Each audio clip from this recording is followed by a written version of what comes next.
काही बाई प्रश्न विचारणारी ती हेअरलिंग नावाची पत्रकार हिनं सोरोसी पाकिटमारीवर मोदींना जाता जाता प्रश्न विचारला खरा, पण भारतीय राजदूतांनी तिला सन्मानानं पुन्हा पत्रकार परिषदेत प्रश्न विचारायची संधी दिली. तेव्हा तिनं काय केलं तर एका मागोमाग एक असे ते 3 प्रश्न विचारले आणि एकाही प्रश्नाचं उत्तर ऐकून न घेता ती उर्मटपणे पत्रकार परिषद सोडून निघून गेली. इथं कोणाचं असं झालं, कोणाची नाचक्की झाली? पण आपल्याकडचे अब्दुल्ला मात्र बेगानी शादी में नाच नाच नाचताय. गाना कोणसा भी बजने दो, मेरे को बोलाय नाचने को मैं नाचता हूं. कसले खुश झालेत कालपासून, जणू काही मोदींना निवडणुकीत हरवलं यांनी.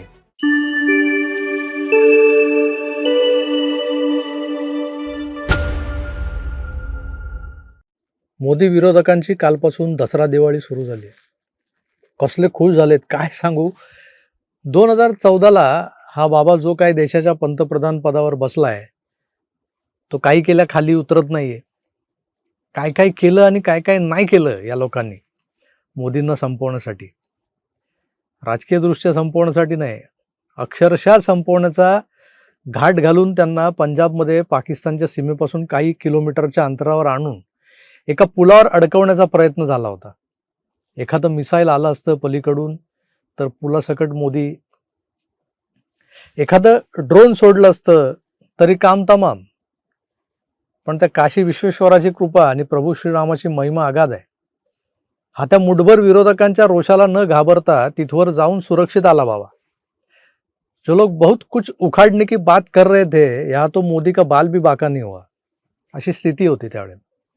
याच पंजाबमध्ये शेतकऱ्यांच्या आंदोलनात खलिस्तानवादी उतरवले गेले.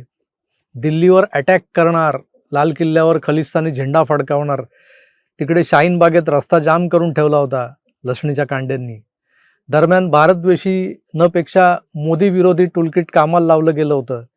कुणी कितीही लपवा, हळूहळू एक एक गोष्टी बाहेर पडल्याच पडल्या. ती नौटंकीवाली आंटी सापडली, ती प्रत्येक आंदोलनात वेगवेगळ्या वेशभूषेत वेगवेगळ्या भूमिकेत हजर असायची. शेतकरी आंदोलनात ती पंजाबन बनून आली होती, मैं पंजाबन हूं. शाहीन बागेत फातिमा बानो बनली. नंतर पाहिलं तर ती त्या कुस्तीपटूंच्या आंदोलनात देखील हजर. आता काय कबड्डी, कुस्ती, खो खो सगळंच. तर हे असले पपेट्स येतात कुठून ते समजलं, पण यांना आणतं कोण? आणतं कोण अर्थात सोरोसच्या अवलादींची काय कमी आहे का आपल्याकडे? मग आणतं कोण हा प्रश्न कसा पडतो? ज्या देशाचा विरोधी पक्षनेता विदेशात जाऊन सोरोसी टूलकिटचा एक भाग कसं बनायचं याची ट्रेनिंग घेतो, आता तिथे इतरांचं काय घेऊन बसलाय तुम्ही? तर आपण वळूयात या सोरोसी पिलावळींना कालपासून काय एवढा आनंद झालाय त्याकडे. कारण नमनाला घडाभर तेल वाहून बरंच झालं. आता तेल कमी वापरा असं सांगितलेलं आहे ऑलरेडी. तर मोदी सध्या परदेश दौऱ्यावर आहेत. मग झालं काय?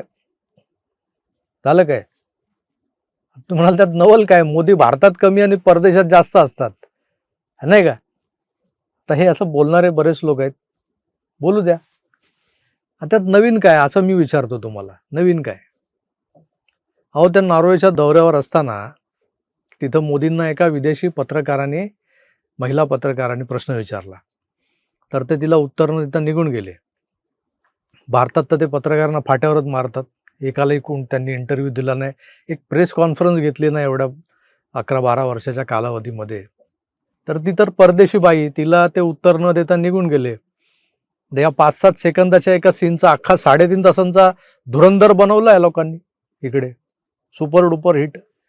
कसलं कोड कौतुक चालवलंय त्या पत्रकाराचं की जणू काही यांची ती सख्खी बहीण वगैरे.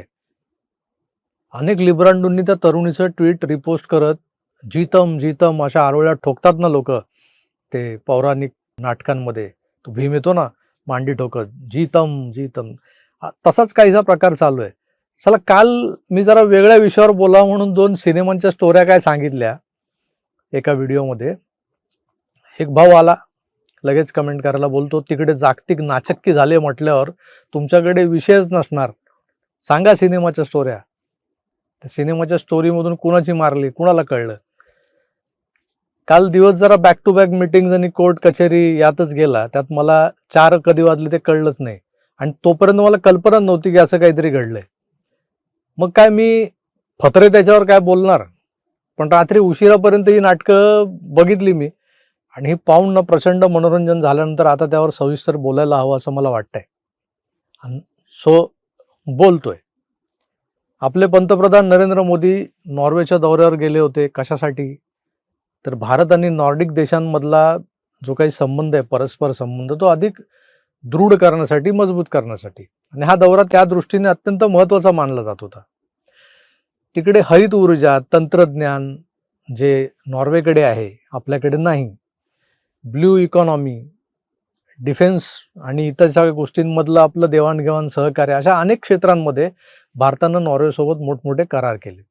एक लक्षात घ्या, आज जग भारताकडे केवळ विकसनशील देश म्हणून नाही, तर भविष्यातली महासत्ता म्हणून बघतोय. आज आखातात युद्धाचे ढग दाटलेत, युद्ध घडूनही गेलंय आणि जगावर मंदीचं, महागाईचं सावट पसरलंय. डॉलर 100कडे चाललाय, डिझेल पेट्रोल महागलंय, गॅस मिळत नाही लोकांना. आपल्याकडे पेट्रोलवर 4% दरवाढ झाली आहे. पण हे युद्ध उकरून काढणाऱ्या अमेरिकेत सरसकट सगळ्या इंधनावर 40% दरवाढ लादली आहे. हे तुम्हाला कोणी सांगणार नाही. आपल्याकडचा मोठा टक्का आहे विचारवंतांचा, जे टी व्ही लावतात सकाळ सकाळी. पण आज तक, इंडिया टीव्ही, NDTV, ABP माझा नाही बघत ते लोक. तर काय बघतात? CNN, CNBC, BBC, Bloomberg. आजकाल ब्लूमबर्ग बघतो म्हणजे हा लय शाना, असा एक समज पसरलेला आहे. त्यामुळे बघतात ते लोक. त्यात सगळं दिसतंय बरं का. US तर युद्धामुळे फार वाट लागलेली दिसते आणि त्या तुलनेत आपण मात्र बऱ्या अवस्थेत आहोत, खूप चांगल्या अवस्थेत आहोत, हे मात्र नाही सांगत. ते चढ चढतात मोदींवर. असो, तिकडे नॉर्वेत हे सगळे करार मदार झाले आणि त्यानंतर एक संयुक्त जाहीरनामा वाचायचा असतो ना, आम्ही काय कसले कसले करार केले. त्याला प्रेस कॉन्फरन्स नाही म्हणत बरं का. ही एक प्रकारची प्रेस नोट असते फक्त. तशी ती कॉमन नोट पत्रकार जे जमले होते त्या पत्रकारांच्या समोर वाचून मोदी निघाले. ते ऑलमोस्ट गेलेच होते. त्या दरम्यान त्या पत्रकारानं मोदींना प्रश्न विचारला, तुम्ही मुक्त पत्रकार परिषद का घेत नाही? खरं तर तो प्रश्न नीटसा मोदींनी ऐकला पण नाही. त्या महिला पत्रकाराने मग ट्विटरची मदत घेतली, एक ट्विट केलं, मी असं काही विचारलं, पण मोदींनी त्याला उत्तर दिलं नाही, फाट्यावर मारलं. त्यात खरंच काही दम नव्हता. पण इकडे सोशल मीडियावर लगेच चर्चा सुरू झाल्या. मोदींची आंतरराष्ट्रीय नाचक्की. तर यावर कोणीतरी बोलायला हवंच होतं. मग भारताच्या परराष्ट्र मंत्रालयानं तिकडं पत्रकार परिषद घेतली. त्या प्रेसमध्ये या सो कॉल्ड पत्रकारानं एकामागोमाग 3 प्रश्न विचारले. भारतातल्या मानवाधिकारांचं काय? लोकशाही मूल्यांबाबत आम्ही भारतावर विश्वास ठेवावा का? त्यातला भारतीय प्रेस फ्रीडमचं काय? यातून कळतं की प्रसार माध्यमांच्या स्वातंत्र्याबाबत तिला कन्सर्न होता. कारण नॉर्वे हा देश प्रेस फ्रीडमच्या बाबतीत 1 नंबरवर आहे. जगातली फ्रीएस्ट प्रेस म्हणून नॉर्वेतली पत्रकारिता ओळखली जाते. पण भारतात काय प्रसार माध्यमांची गळचेपी होते का? भारत ही जगातली सर्वात मोठी लोकशाही आहे. इथं 900पेक्षा जास्त न्यूज चॅनल्स आहेत, हजारो वृत्तपत्र आणि कोट्यावधी लोक सोशल मीडियावर आहेत, यूट्यूब वगैरे. त्यातले 70% लोक जे आहेत ते दररोज सरकारवर टीका करतात. आता गोदी मीडिया म्हणवल्या जाणाऱ्या चॅनल्सची किंवा त्या आमच्यासारख्या चाटुकारांची जी संख्या आहे ना, ती नगण्य आहे. ज्या आमच्यासारखे जे चॅनल्स आहेत किंवा जे पेजेस आहेत त्यांची संख्या नगण्य आहे.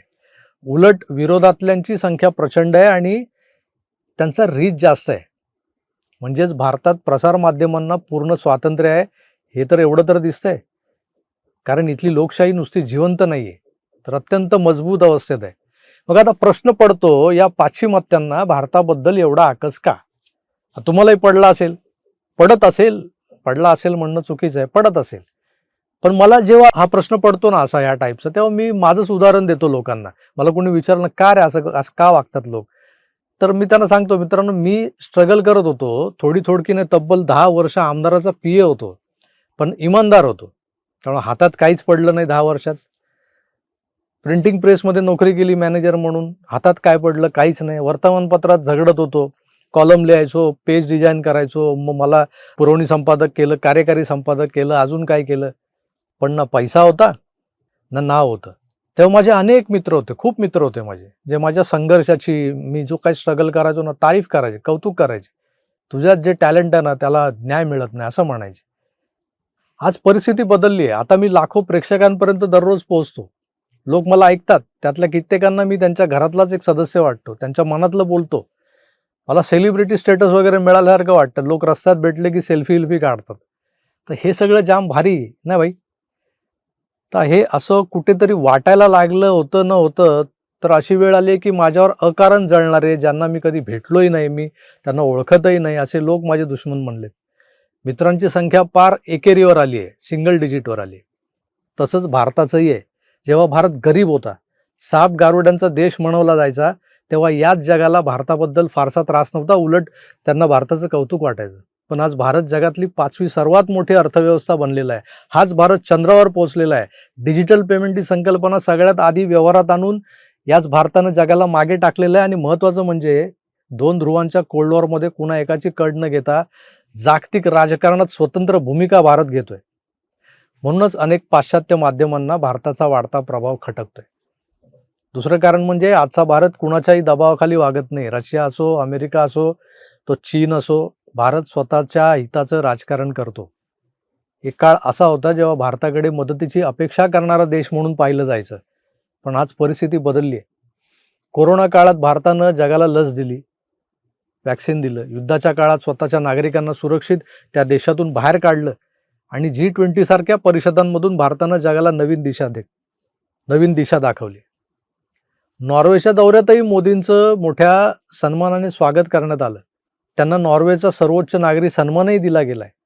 हा जो काय मान सन्मान झाला, तो फक्त एका नेत्याचा सन्मान नव्हता, तर 140 कोटी भारतीयांच्या वाढत्या शक्तीचा, वाढत्या प्रभावाचा सन्मान होता. एक मान्य की मोदींच्या आडून भारतावर प्रश्नचिन्ह उपस्थित होऊ शकतात, टीकाही होऊ शकते, माध्यम मोदी असू शकतात, पण एक गोष्ट नाकारता येणार नाही, आजचा भारत आत्मविश्वासाने उभा जो आहे त्यामागे मोदी आहेत.